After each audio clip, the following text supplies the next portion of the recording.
The wall doesn't always fall with a crash. Sometimes it cracks first, quietly, then all at once. Iran is approaching one of those moments, not because of slogans, not because of speeches, but because power has been exposed as hollow. A regime that ruled through fear has been revealed as fragile. A state that blamed outsiders now cannot feed its own people. Food, water, fuel, currency, all failing at the same time. Last year's B-2 strike didn't just end a war, it ended an illusion that the Islamic Republic was untouchable.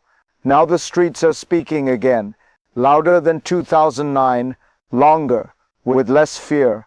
And this time, the world is watching differently. So are you. If you want to understand why this moment matters, not just for Iran, but for the global balance of power, stay with me, because what looks like a protest may actually be the beginning of a systemic collapse. And to see that, we need to step back and look at how we got here. To understand what is unfolding now, we need to strip away the noise. This is not simply about protests, it is about legitimacy. The Islamic Republic has always rested on three pillars: ideology, repression, and the promise of resistance against foreign enemies. When one pillar weakens, the others compensate. When two weaken, the system wobbles. When all three fail at once, something breaks. Today, ideology convinces fewer people. Repression is costly and visible, and resistance has been exposed as performative. The regime still speaks the language of revolution, but the population lives the reality of scarcity. What we are witnessing is not anger alone, it is disillusionment. The moment when people stop asking for reform and start questioning the entire structure. That distinction matters, because reform can be negotiated, but loss of belief cannot. To see why belief has eroded so deeply, we have to go back to the choices that shaped this system, and the moments when history offered a different path. To understand this erosion, we have to revisit the origin story, because systems don't fail randomly. They fail according to design. After 1979, the Islamic Republic built a political economy around confrontation. External enemies justified internal control. Sanctions became a feature, not a bug. Isolation concentrated power. For a time it worked. Oil revenues masked inefficiency. Revolutionary legitimacy substituted for performance. But history moves in cycles, and every cycle extracts a cost. By 2009, that cost was already visible. An election so fraudulent, it triggered mass protest. For days, the regime hesitated, unsure whether force would shatter its own image. Then the silence came, from Washington, from President Obama. The regime learned a lesson. Time favors repression when the outside world looks away. That lesson shaped everything that followed, including the nuclear deal and the years of economic predation that hollowed out the state. Those choices didn't cause today's crisis alone, but they set the mechanism in motion. And mechanisms once started don't stop politely. Then came the rupture. Not gradual, not theoretical. The 12-day war changed everything.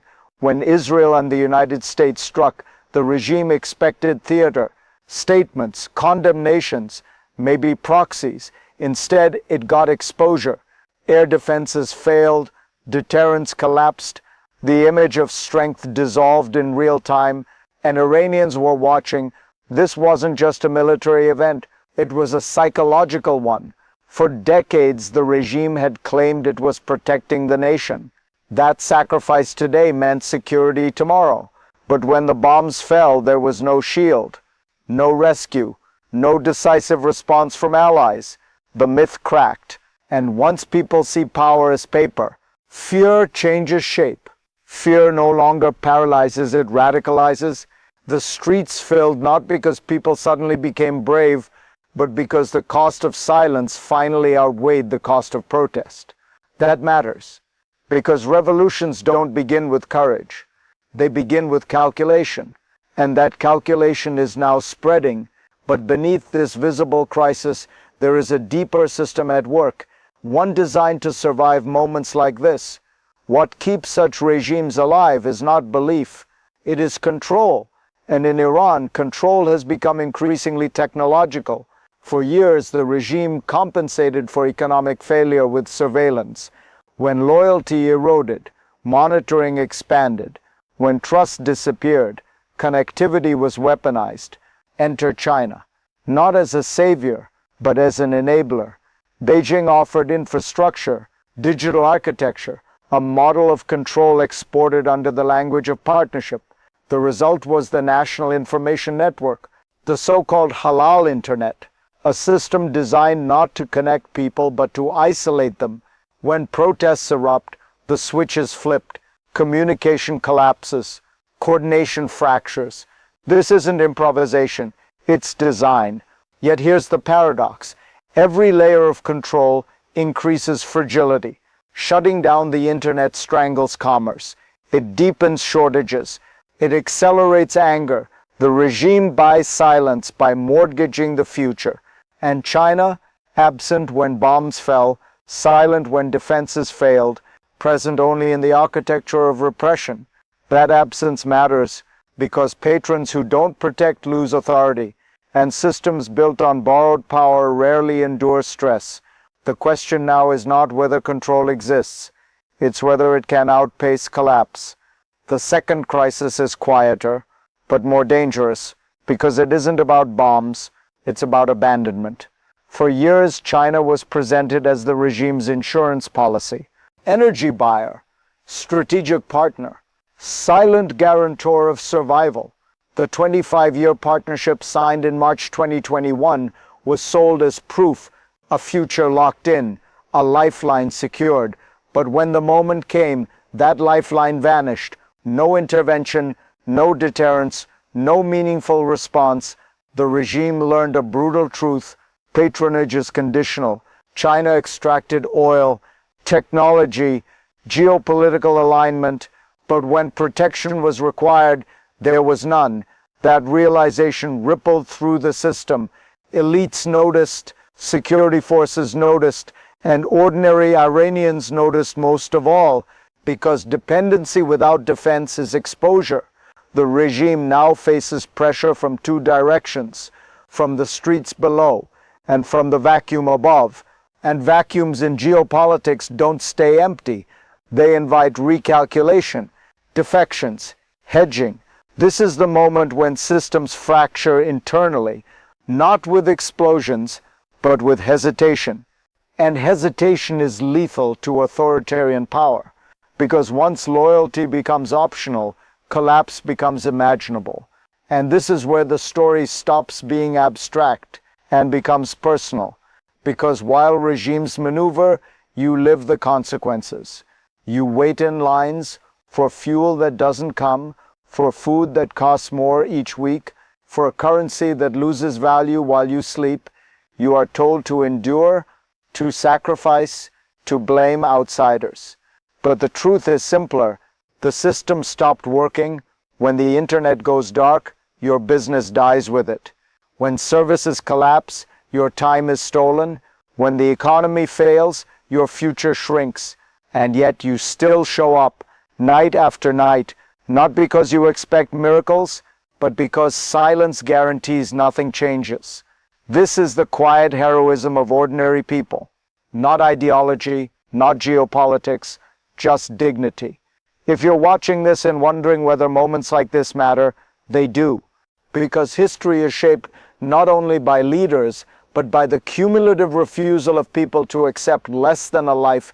If this resonates with you, share it, talk about it, keep the signal alive, because the next question is bigger than Iran.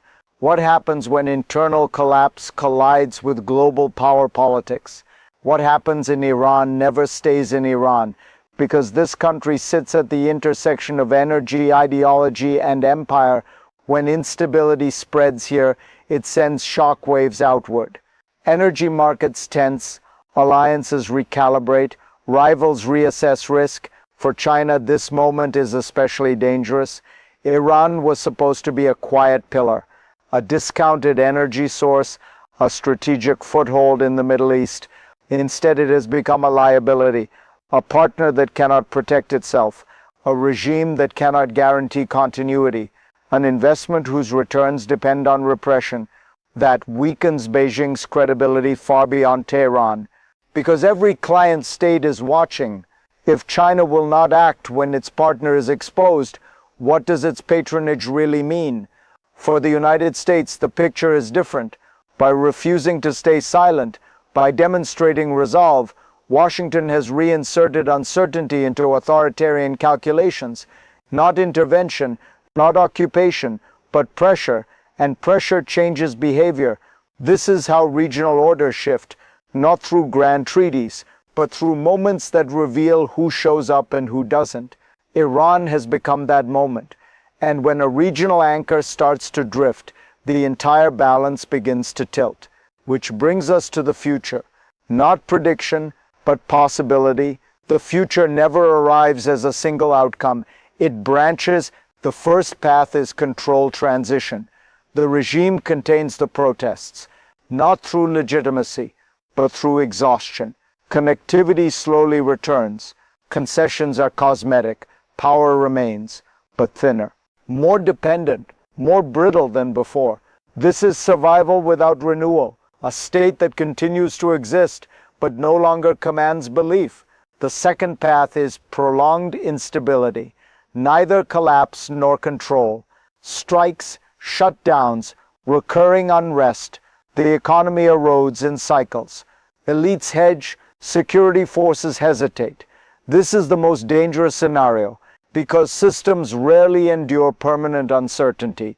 And then there is the third path, the one history remembers, a cascade, when control mechanisms fail faster than repression can respond, when information flows reappear, when fear flips direction. This is the tear down the wall moment, not because someone ordered it, but because millions decided the wall no longer had meaning. If that happens, the consequences won't stop at regime change.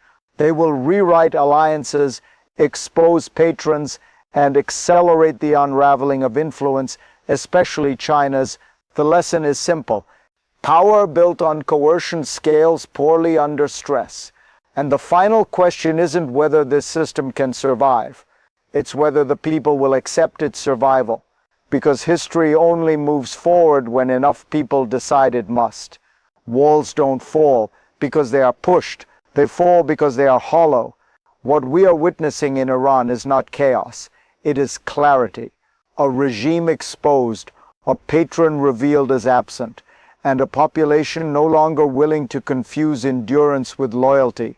For decades, the Islamic Republic survived by controlling fear, by monopolizing narratives, by blaming outsiders for internal failure. That formula is breaking. The 12-day war stripped away the illusion of protection. China's silence stripped away the illusion of partnership. And the streets stripped away the illusion of consent.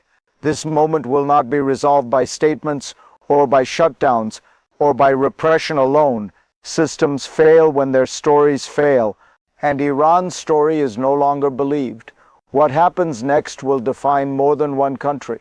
It will test whether authoritarian power can endure exposure, and whether global patrons can maintain influence without responsibility. If you want to understand how these moments reshape the world, stay with this channel, share this analysis, because the next chapter won't be written in conference rooms. It will be written by people who decide the wall no longer stands,